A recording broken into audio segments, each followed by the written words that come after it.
由安林美院结合台南市妇女联合会、甲着康黄金慈善爱心协会，长期举办寒暑假绿色活动、营养午餐的资助计划。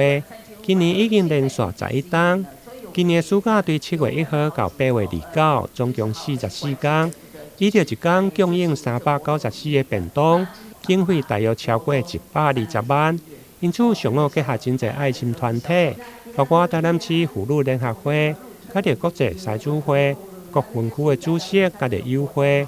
共同邀请亲子做伙来共餐。一方面勉励学童，另外嘛，互家长了解背后也是有真侪善心团体帮忙甲着关怀。今天你有需要，很多的有爱心人士，我们一起来就是给你加油。那也期待你们要增加你们的实力，在这段时间好好的把功课做好。你们现在唯一的工作就是第一，把功课做好；第二，把身体照顾好，这是最重要的。然后未来有长大以后，在社会有了成就以后，可以启智社会，就是必须要回馈在社会。我们希望小朋友能够在这一次的就是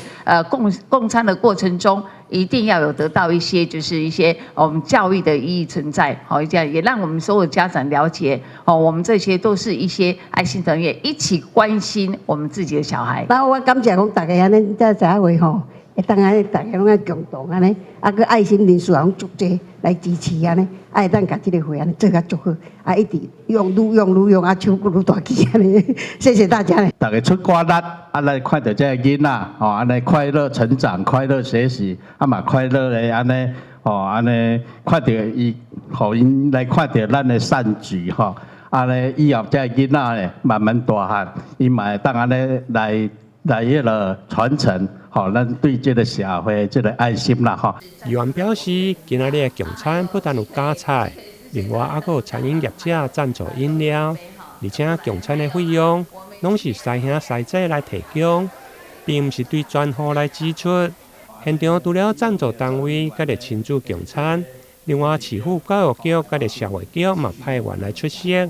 并且颁发感谢状，予每一个赞助单位。台南新闻林跟采访报道。